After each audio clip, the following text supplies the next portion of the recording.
there he is, your local hopium dealer, David Furones. Oh God, this again. Huh? How you feeling? You feeling good?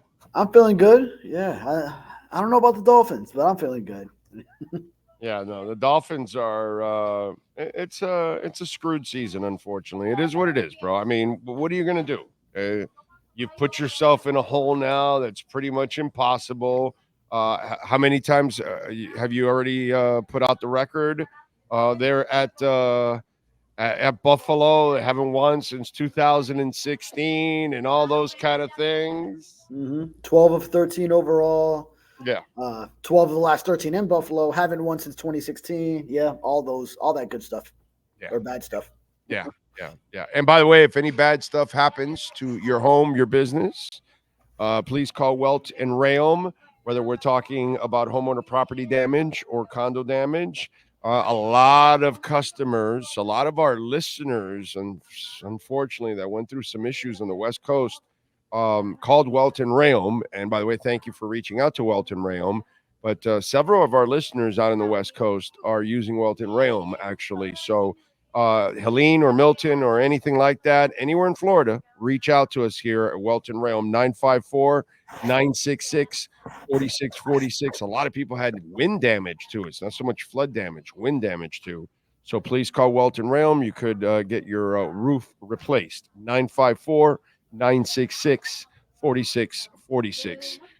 Injury-wise, talk to me first. Let's break that down. What do we got going on into this game? Because we got some injuries. Okay, yeah, and we might get some very fresh information at some point while I'm on this segment when the injury report is released. But once again, we did not have Zach Sealer practicing, so he's got that orbital bone fracture. But I mean, it seems to be healing well. But on the outside, that's obviously on the surface from what I've seen him just around in the locker room. But obviously, still a lot going on there after you fracture that bone around your eye. So he's got that going. He wasn't practicing today, along with either Kate or Ko, who still got that neck injury. Tight end Julian Hill dealing with a shoulder injury. But we did see Javon Holland doing some stretching and some work on the side. So probably still a while to go. But, I mean, Mike McDaniel didn't rule it out early in the week that he could maybe try to tough it out with the new knee injury that he sustained this past Sunday against Arizona. So maybe tries to tough it out. But aside from that, we learned Emmanuel Ogba, Anthony Weaver said he tore had a little tear in the bicep is what he dealt with. So he's been playing through that. He missed a game, came back for the game against Arizona. So impressive to see him tough that out, and we know he's been limited in practice. He missed, and he had an illness yesterday, and then he was back out there Thursday. A lot of different things going on, but. Do we know who broke Sealer's orbital bone? Do we know who the fight was with? Yeah, still haven't cracked that one. Liam Eichenberg, because myself and Barry Jackson of the Miami Herald, we had a conversation with them when we learned about the whole injury last Friday, and he had a playful way to go around it. He said, "Well, do you guys know who did it?" And we both said no, and he said, "Well, some might say I did it." But I did not. It was just funny the way he went about it. That poor guy's a punching bag, bro, for everybody. You know what I mean? Nobody talks about that the line is playing well, although I thought that was a funny piece with Chris Perkins about the O-line now, right? What's that about? What's that? About the Chris Perkins about being wrong about the O-line, the article today? Oh yeah, right. Yeah, he took a positive stance with the offensive line.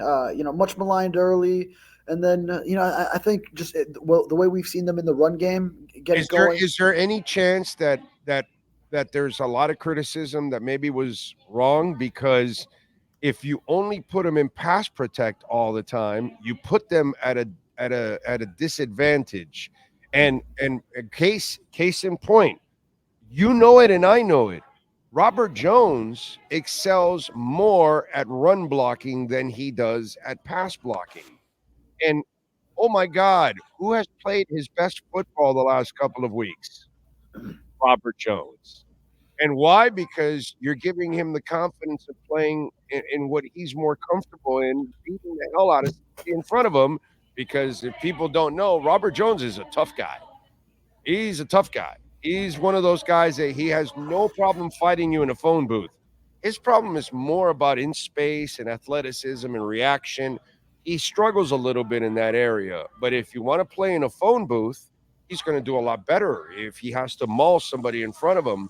And so they have played their best football the last couple of weeks. And maybe it's because you've brought more balance to the offense, something that this offense was never really balanced. Right, finding that balance. You mentioned Robert Jones, and he's had to improve in the offense of the outside zone scheme. Right. Aaron Brewer, a fit, as more of an athletic center, he can excel run blocking in this scheme, using that athleticism and that quickness as an interior lineman. So it works to some of their advantages, and just offensive linemen like to go downhill and run block. Yes. It keeps them happy, and then when they have to pass protect, they'll make sure they're getting that done too. So, and then you also have the factor of pass protection is coming for quarterbacks not as used to getting the ball out quick. Now Taylor Huntley, maybe sometimes in the past he has had the quick release as far as time from the snap to the throw, but still Tua has had that to deal with, for his career, and is accustomed to it and knows how to get that out there. Yeah, man. Yeah, it's crazy, but that's why I'm saying that maybe the line. See, everybody wants to pick, like, slam the front office, and there are things you can pick on them, and that's fine, that's fair.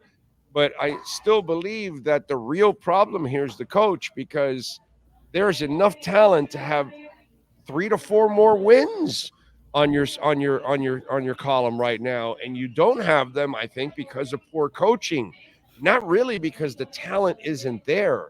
I think there's more.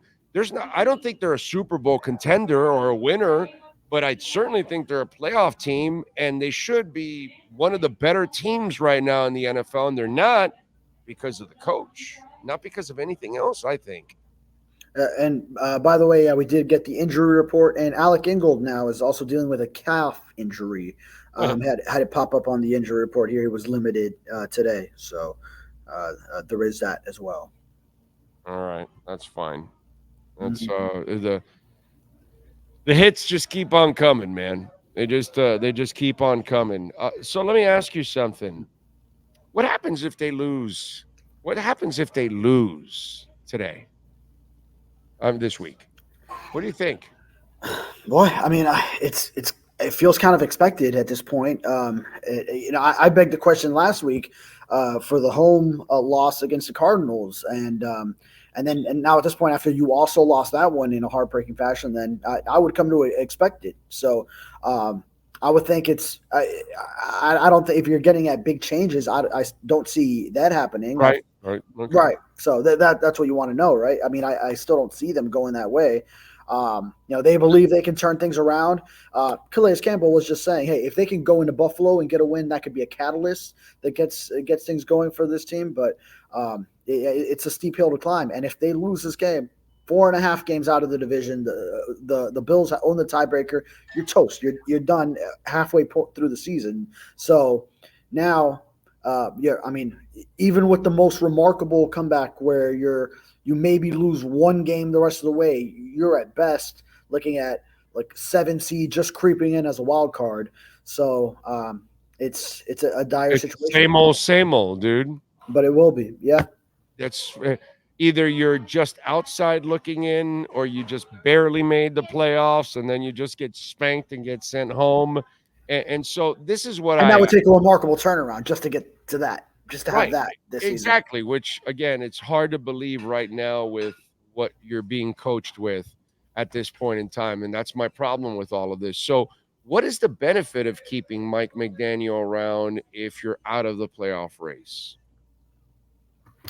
Well, he's a guy who helped turn Tua Tagovailoa's career around in year 3 and year 4 for his quarterback. So, when the offense is clicking, it's going. It was number 1 in offense last year. It's number 2 in scoring.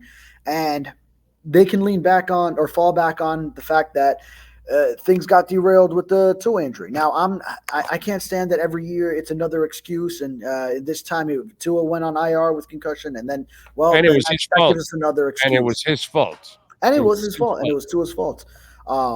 So yeah, I mean, I know I was the first one at the beginning of the season saying this is a no excuse year. Now we already heard the excuses that 2 years ago you didn't have Tua in the playoff game, and that's why you couldn't you couldn't get a playoff win that year. Then last year there were so many injuries on defense, that's why you couldn't. And I know I'm kind of there. Started the season saying, well, no more excuses. But then, of course, this is going to be another one that they fall back on and say, well, it could have gone, especially if they start winning some games now. Once they get through this stretch, which at Buffalo, I'm chalking it up as a loss. But if the offense starts to click with Tua back and then they start winning some games but still just miss the playoffs or whatever, then they'll say, oh, if we had Tua for the full season, we would have made a run. And it's all going to be, running it back. Not to mention, they kind of they're strapped for cash and sort of have to run it back from a personnel standpoint. So you built this roster now to perform with Mike McDaniel's coach. So Chris Greer at GM, Mike McDaniel's coach. I feel like you're running it out with this roster until you start really having the opportunity to break it all up. And then if it doesn't go well at end of this year, next year, then that's when you start thinking about breaking things up and really starting brand new. Yeah, that's where I kind of I disagree with that because I like the roster. I think it should be much better performing. I Yes. would find a coach right now to try to salvage what I have since I'm stuck with what I have.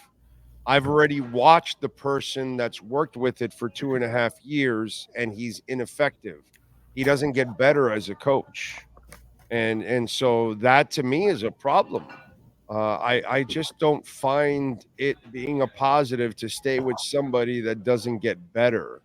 And that's where, you're in year 3 and you're in your worst position you've ever been. That doesn't make sense.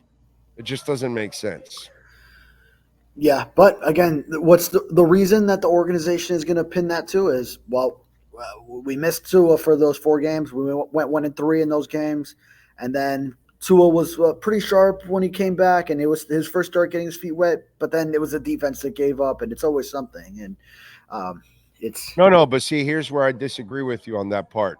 When Mhm. Tua goes down, the guy that was, you say resurrected his career, which I disagree. I think what he did was he infused him with confidence.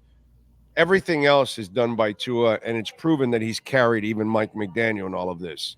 So the guy that supposedly, if you think resurrected Tua, how did he not know that Skylar Thompson couldn't play when he was around them for 2.5 years? Yeah, How that's a is good it that point. he allows White to go instead of this guy that at least White has proven to be somewhat serviceable at times? I'm not even a White fan, but I believe in him over Skyler at least. And then you go and get a guy like Snoop, who doesn't fit the offense you coach, but then you refuse to adjust to the players' talents. And so I'm watching coaching mistake after coaching mistake, philosophical mistake after philosophical mistake. Why would I keep a coach like that? Again, this week, I don't know if you picked up on this. When Odell played, he played him in the slot. Odell's not a slot player, bro. He's an outside receiver. You need to put him in space. That's where he's best to use his speed in space. You don't want him in traffic and getting hit that's not who he is. He's not a physical guy. He's a finesse guy on the outside, and he's always played on the outside. And in fact, when they signed him, I literally talked about that I said when he plays, he should play on the outside and you should put either Waddle or Tyreek inside because they have experience playing inside. And this guy does it. And again, he's always the smartest guy in the room. And that's why he runs a fullback dive on first down. Okay. You know what I'm saying? So I can come up with endless examples of why fundamentally he makes no sense as a coach. Does he know how to play design? Of course he does. Yes, bro. There are some plays that are awesome. Does he know how to cook in the kitchen? No, bro. He's a disaster. He's a disaster. He might have the recipe, but he doesn't know how to follow it. Mm. Well, I mean, it's a fair criticism, and Odell, we did speak to him when he was first coming back, and he mentioned learning, getting incorporated into the slot more, which was something he said he hadn't done in ages and maybe even never. So that was definitely something that he had to add on to his plate. So maybe not playing to his strengths, but giving sort of a veteran who has his ways something new to add to their repertoire. Maybe not working out for the best in that case. Yeah, no, I know. Did you watch Mike Gesicki this past week with Cincinnati? Not another productive week. Oh, was that the one-handed catch, or was that the week before? But I saw a highlight of him. Was the one-handed catch this week or no? Last week I think he didn't play very. I didn't think they throw much to him. I think it was this week. Yes. So maybe it was this past one. Yeah. Mm-hmm. Yeah. I remember one that was just reminiscent of. Oh, he almost had 3 in one game here. I mean. Yeah. He almost had a hat trick of one-handed catches in one game. The guy had 2 in one game. Oh, and by the way, wasn't he playing with an effed up shoulder also at that moment? I think so, right? Yeah. No, but this guy doesn't. Again, fundamentally, this guy doesn't know how to use it. I'm driving True Fin crazy right now. He's sitting there. He's going, yeah, damn it, that's right. He sucks. This is why I've been saying he sucks for years. So, I got True Fin just nodding his head there. That's my problem with him. And by the way, let me ask you this: if the losing continues, don't you think he loses the locker room anyways? That's going to be the big test. Now, that's one way where it could really go south, is if he also loses this locker room. Now, the locker room is so player-led, and that's already sort of the way his coaching style is. And, now, will Calais Campbell allow a locker room to be lost? Because I feel like he's going to remain invested no matter what. And this is a guy, he's 38, and you got to feel for him. If he ends up wasting this year, he trusted this organization with hopes of getting to a Super Bowl, and then he's wasting his age 38 season. Granted, I mean, he's still playing tremendous football, so kudos to him. But he has a lot of the voices in the locker room that do that job for him. But if that were to happen, then that's one way where it could go south in a hurry, is if the locker room is lost and players are just not following, not seeing that message that Mike McDaniel is preaching every week. Yeah, that's the next stage. Because if you have an embarrassing loss this week, that starts to, I mean, really, if you don't think mathematically, because I think they're pretty much done now, and I know not mathematically, but come on, bro. I've seen enough. But if you lose to Buffalo, you're in such a deep hole at this point. See, here's the thing. There is no history with Mike McDaniel that you overcome these adversities. Once you go into this abyss with him, there's no coming out, bro. Right? I mean, we don't have examples of that. Right. No, I mean, adversity is opportunity is the big quote that he's so big on, but it's true. We just do not have those examples. It's been each year, as soon as the adversity hits, it is a downward spiral from that moment. So, I mean, maybe that's one thing that we could find out of this year, is if they are able to pull themselves up from something. Because, I mean, last 2 years it was hot starts, and then as soon as it goes bad, it goes. They're down bad, So, I mean, and I keep thinking this stretch right now, as we're going into this Buffalo game, and it's Halloween. I'm thinking so much of that 2021 season, because the Dolphins did, during that 1-7 start at Buffalo, and it was the week following a home loss in what turned into a little bit of a shootout against the Falcons on a last-second field goal. Team that the Dolphins should have beat at home, and they did not, with the defense giving up the late touchdown. With a lot of these offensive struggles, it's like all these similarities to 2021, same time. They played at Buffalo the very next week. And I remember they competed in the game for like deep into the third quarter before Buffalo pulled away. And that that afternoon in Orchard Park at Highmark Stadium, it was like an hour, more than an hour before Brian Flores came out for his press conference. And I remember thinking, what is going on behind closed doors? And it was, and yeah, like, they turned it around afterwards with the 7 consecutive wins. I was wondering if he was fired right then in Buffalo, right after that game. He was fired by then, yes.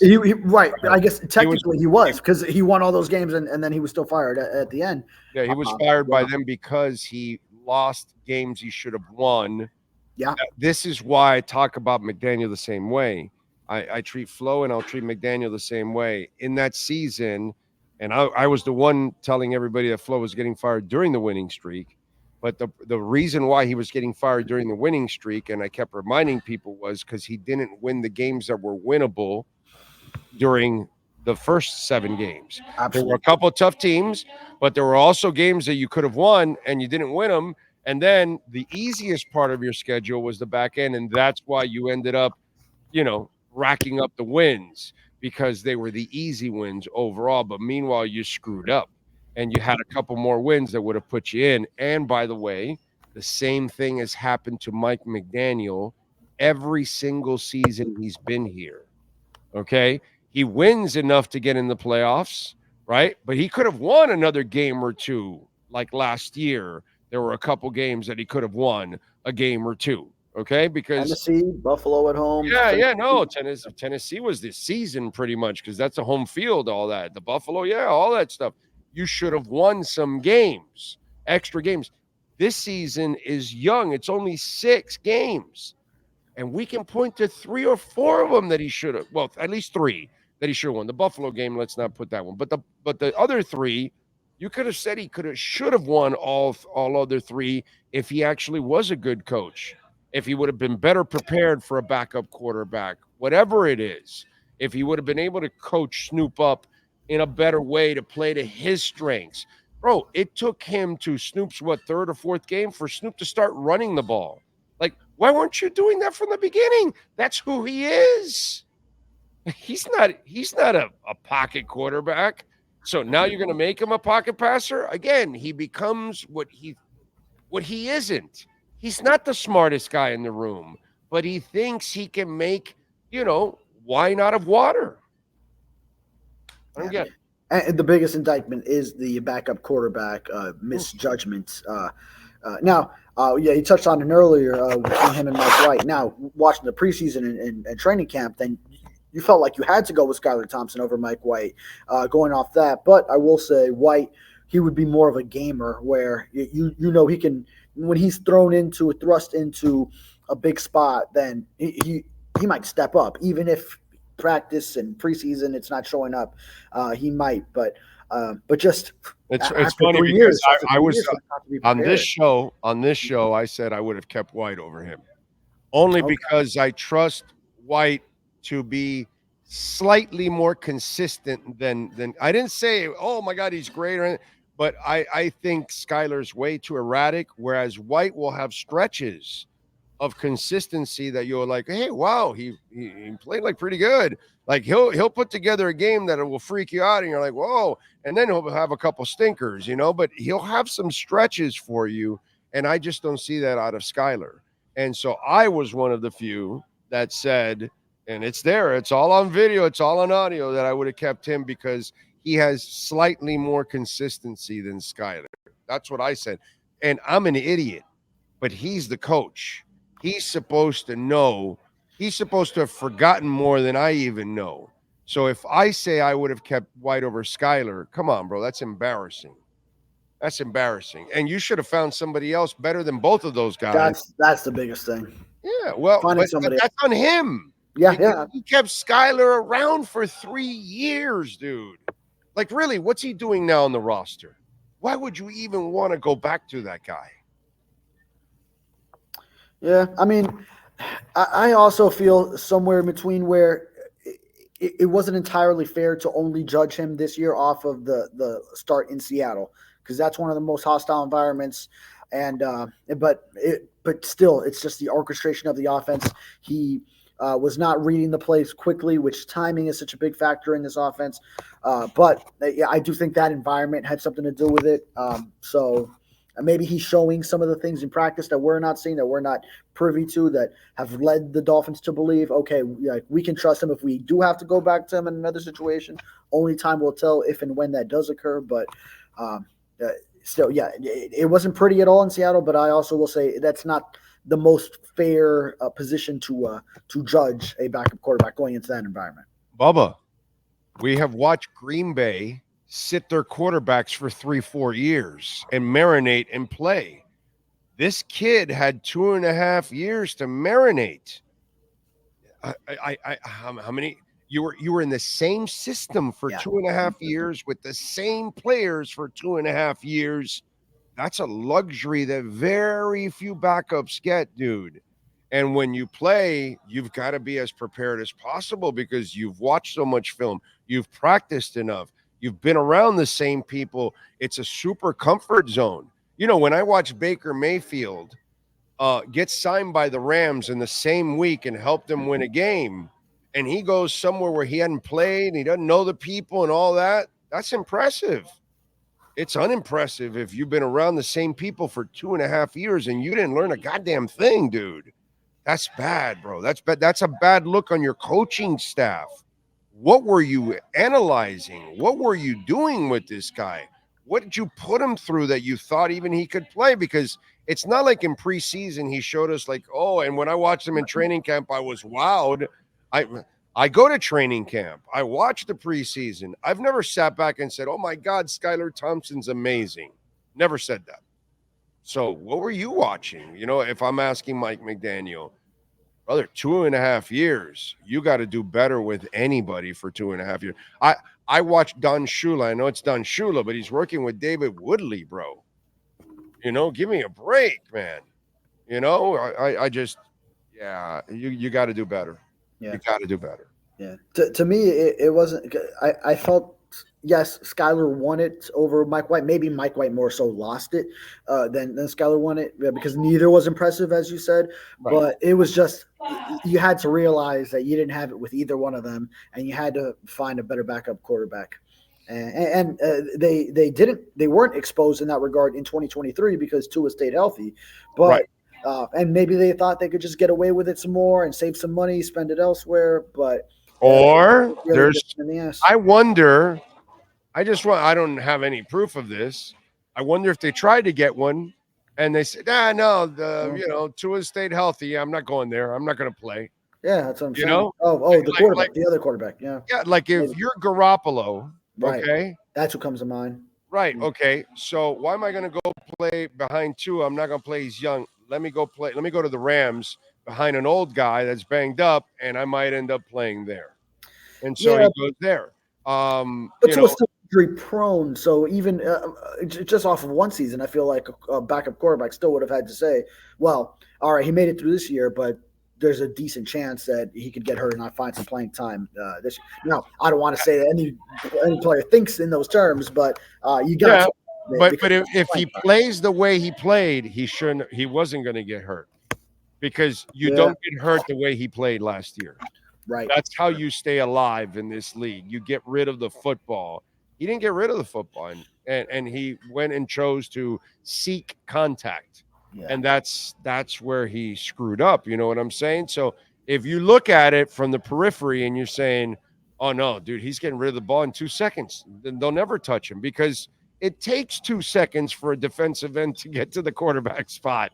You know what I'm saying? So you're not going to get there in time. And maybe I just wonder if there was any of that too. You know what I'm saying? That maybe it made it harder for them to fight. But even if it made it harder for them, you still did not scout the guys you had, which you could have drafted other people later in the draft. You could have signed other type of backups, whatever. You could have found some kind of a backup, bro.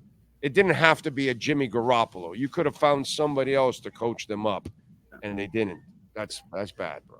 That's bad. Someone was going to be willing to come play in Miami that could run the system and be the backup for Tua Tagovailoa, who before that year had missed so many games due to injury. Yeah. So we'll see. Craycraft going to play because I actually think it's really important that he plays because he knows the offense. Him and Tua have great chemistry, and I think that he plays off of those guys even better. And with Jonnu Smith in the game now as a factor, I think it even opens it up even more for Craycraft. So what's the latest with him? Yeah, well, I just went back to the injury report to see if he had been up to full participation. No, he stayed limited. So 2 limited days of work to start his practice window. So I wouldn't be so certain that the first week he can come back like that, but it would provide a huge boost if he can. So maybe not this first week, but hey, if on Friday we see that he increased to full participation and then he's questionable, then maybe. But then it also comes down to a roster spot. You need to bump someone off because you do need that spot to activate him off. I kind of like it. I like D. Eskridge. I really like D. Eskridge. Yeah, he's there too. Right. Yeah, I don't know who you're gonna. I don't know who. What are you gonna say? There's 2 spots you can knock off: Tanner Connor, Julian Hill. Tanner Connor. Yeah. Tanner won't like him too much. Tanner Connor's not even good for a doorstop. Yeah. Okay, he's not even good for a paperweight. All right, I don't even know what Tanner Connor does on that team. Seriously, I mean, this is a guy walking around with 2 last names. First Come name. on, he doesn't even have a good first name. The hell's wrong with Tanner Connor? Come on, Jesus. You haven't met his brother Paler Connor. Taylor Connor. He's more pale than Tanner. Oh, Jesus! Wow. Sorry, that was terrible. Oh yeah, that was all right. What's the prediction? What's the prediction? You got the Dolphins winning. Let's see how delusional you are. No, I don't. All right, my official prediction, as I've put in the Sun Sentinel, it's Bills 27, Dolphins 17. So I don't see it, and I saw 6-point spread actually surprised me that it's kind of that close, but I guess odds makers. I think it's a gift. I'm not going to sit here and bet and root against the Dolphins because I can't do that. It's not in my DNA. I'm going to be rooting for the craziest miracle of ever, even though I know we're going to get our asses kicked, and I'll be in Buffalo to watch it. So, it's going to be glorious. But if I'm a bettor, 6 points is a gift. I think so too. Bills win by 10 or more easily in this game, bro. Yeah, so I'm saying 10. Easily in this game. Okay? Gift. I don't know what the hell Vegas is seeing. Seriously. I have no idea what Vegas is seeing there. Yeah. I don't get it. I guess some divisional game, but even then you saw Buffalo win by 3 touchdowns with the Dolphins at home. So in Buffalo, I mean, last time they played there last year, when the Dolphins were rolling off a 70-20 win, Dolphins lost by 4 touchdowns, 48-20 that following week in Buffalo. So it has been a house of horrors for the Dolphins. So, but maybe they think divisional teams keep it close with each other. The 2 teams know each other so well, and maybe that Tua's in his second game back. That provides more of a boost, and that Dolphins defenders should at least be familiar with the Bills. But still, it's just tough to. Now, all these things have been true for other times that they've matched up, and it still is going so heavily in Buffalo's favor in this series. Well, if they win, I'm getting in a barrel and going off Niagara Falls, apparently. So that's the bright spot if they do. Oh, that's if they win. If they win. Post game against Arizona, you were telling me that's where you might be found if they lost. Right, no, I was worried for your well-being. If they win, I die. So there you go. That's basically the entire thing. And by the way, speaking of a house of horror, that's homeowners and condo owners dealing with insurance companies. If you are dealing with that house of horrors, please call Welt Rheaume. Jeff Welt, Daniel Rheaume, 954-966-4646. Follow my man David Furones at David Furones _ and catch his exceptional work there at the South Florida Sun Sentinel. Safe travels, my brother. You be good up there. Yes, sir. Thank you. You too. You got it. There you go. The great David Furones.